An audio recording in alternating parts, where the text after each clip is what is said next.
সে অনেক দিন আগের কথা। সেবার জঙ্গলে ভীষণ খরা দেখা দেয়। বনের যত জীবজন্তু খিদের জ্বালায় অস্থির হয়ে দিকবিদিক করতে থাকে, কিন্তু কোথায় পাবে খাবার? সবাই জানতো যে জঙ্গলে একটা মায়াবী গাছ আছে। সেই গাছের নিচে গিয়ে তার নাম ধরে ডাকলেই গাছটা থেকে অনবরত টসটসে পাকা ফল ঝরতে থাকে। খুব মিষ্টি আর সুস্বাদু সে ফল। কিন্তু মুশকিল হলো, সবাই গাছটা চিনলেও কেউই তার নাম জানে না। একদিন বনের সব জীবজন্তু সেই গাছটার নিচে জড়ো হলো কি করা যায় সেই সম্পর্কে আলোচনা করতে। সবারই মত, গাছটার নাম জানতে হবে, কিন্তু কিভাবে তা সম্ভব? শেষে এক বুড়ো সিংহ উঠে বলল, আমি আমার দাদা মশাইয়ের কাছে শুনেছিলাম পর্বতের দেবতা এই গাছের নাম জানেন। সবচেয়ে উঁচু পাহাড়ের মাথায় পর্বতের দেবতা থাকেন। আমাদের মধ্য থেকে একজনকে সেখানে পাঠানো হোক গাছের নামটা জেনে আসবার জন্য। সবাই ভাবলো, দেখাই যাক না, যদি কেউ পর্বতের দেবতার কাছ থেকে গাছের নামটা জেনে আসতে পারে তাহলে তো আর কাউকে না খেয়ে মরতে হয় না। কিন্তু কে যাবে কাজটা করতে? শেষে সবাই মিলে অনেক আলোচনা করে ঠিক করলো খরগোশকে এই কাজে পাঠানো হবে। কারণ খরগোশ খুব চালাক আর সবচেয়ে তাড়াতাড়ি ছুটতে পারে।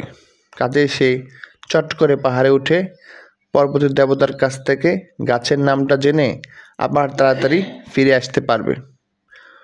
কথা মতো পরদিন খুব সকালে খরগোশ পাহাড়ে রওনা হলো। পাহাড়ের একবারে চূড়ায় উঠে দেবতার দেখা পেল সে। পর্বতের দেবতার সামনে দাঁড়িয়ে অনেক ভালো ভালো কথা বলে প্রথমে দেবতার মন মজালো সে। তারপর বলল, পাহাড়ের দেবতা, আপনি আমাকে দয়া করুন, আমাদের বাঁচান। আমরা বনের যত জীবজন্তু আজ কদিন ধরে না খেয়ে আছি। আপনি দয়া না করলে আমরা বাঁচতে পারবো না। সবাই মিলে তাই আমাকে আপনার কাছে পাঠিয়েছে। আপনি বনের সেই মায়াবী ফলের গাছটার নাম আমাদের বলে দিন। কেবল আপনি নাকি সে নাম জানেন। খরগোশের কথা শুনে দেবতার দয়া হলো। তিনি বললেন, বেশ, ভালো করে শুনে নাও। গাছটার নাম হলো আলুঙ্গিলেমা। মনে থাকবে তো? আবারও বলছি, শোনো, আলুঙ্গিলেমা।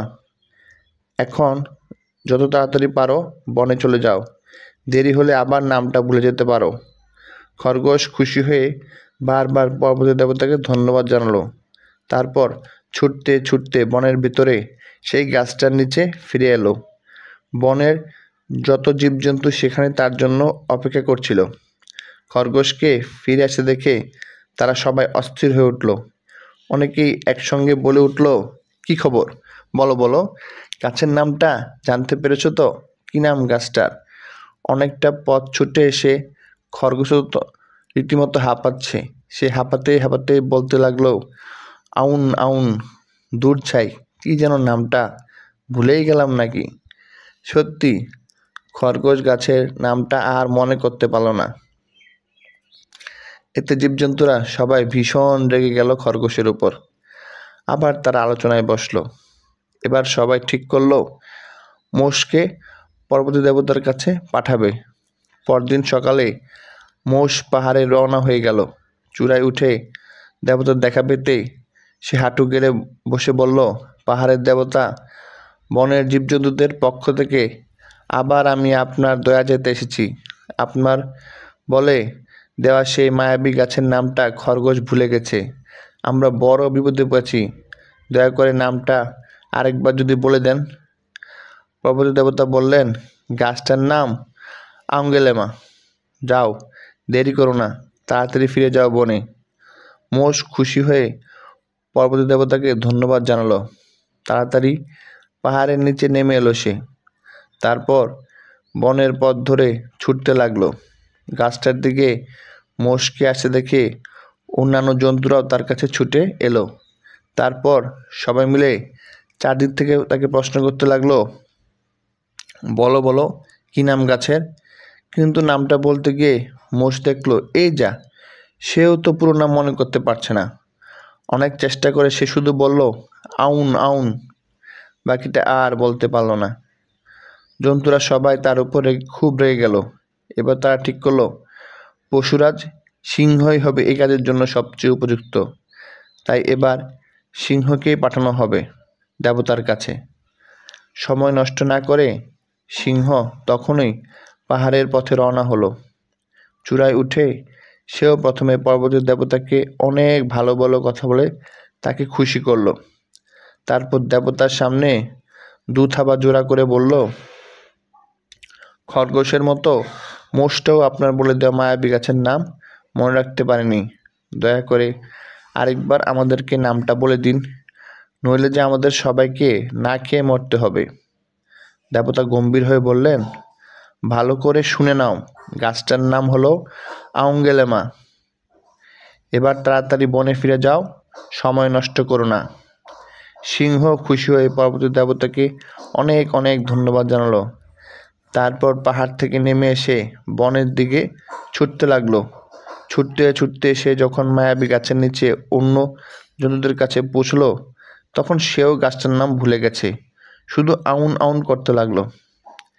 খিদের জ্বালায় পশুদের তখন একেবারে দিশে অবস্থা। তখন আসানে সিংহের পথ চেয়ে ছিল। সিংহ মায়াবী গাছের নামটা ভুলে যাওয়া তার উপর খুব রাগ হলো সবার। কিন্তু পশুরাজকে তারা কিছু বলতে পারলো না। ভাবতে লাগল, এখন কি করা যায়, আবার কাকে পাহাড়ে পাঠাবে? আর বুঝি কোনো আশা নেই, সবাইকে তাদের না খেয়ে মরতে হবে। এমন সময় একটা কাছিম এগিয়ে এসে বলল, যদি বলো আমি দেবতার কাছে যেতে পারি, আমার মনে হয় আমি নামটা জেনে এসে তোমাদের ঠিকঠাক বলতে পারবো। কাছিমের কথা শুনে অন্য জন্তুরা তো হেসেই বাঁচে না। এত কষ্টের মধ্যেও তাদের হাসি পেল। বলো কি, বড় বড় জন্তুরা কেউ নামটা মনে রাখতে পারলো না, এমনকি পশুরাজও পারলেন না, আর তুমি কিনা বলছো তুমি পারবে? কাছিম বলল, আমাকে একবার পাঠিয়ে দেখো না, পারতেও তো পারি, চেষ্টা করে তো দোষ নেই। একে তো খিদের জ্বালা, তার উপর অন্য কোনো উপায় নেই দেখে জন্তুরা শেষে কাছিমকে পাহাড়ে পাঠাতে রাজি হয়ে গেল। পরদিন সূর্য ওঠার আগেই কাছিম পাহাড়ের পথে রওনা হলো। জানো তো, কাছিম সবচেয়ে আস্তে চলে। দুপুরের দিকে পাহাড়ের চূড়ায় গিয়ে পৌঁছলো সে। কাছিমকে দেখে দেবতা বললেন, কি ব্যাপার, সিংহটাও কি মায়াবী গাছের নাম মনে রাখতে পারেনি? কাছিম বিনয়ের সঙ্গে বলল, হ্যাঁ দেবতা, তিনিও মনে রাখতে পারেননি, তাই এবার আমি এসেছি আপনার কাছে। আমাদের দয়া করুন, আপনি আরেকবার দয়া না করলে আমরা যে বাঁচব না। শুনে দেবতা বললেন, বেশ, তবে এই শেষবার, আর কিন্তু কখনো আমি এই নামটা বলবো না। ভালো করে শুনে নাও, গাছটার নাম হলো আউলেঙ্গেলেমা। কাছিমও দেবতাকে ধন্যবাদ জানিয়ে ফিরে এলো। ফেরার পথে সে মনে মনে বারবার নামটা আওড়াতে লাগলো, আউঙ্গেলেমা আউঙ্গেলেমা। সন্ধ্যার দিকে যখন বনের সেই গাছটার নিচে পৌঁছালো, সে ততক্ষণে নামটা তার একেবারে মুখস্থ হয়ে গেল।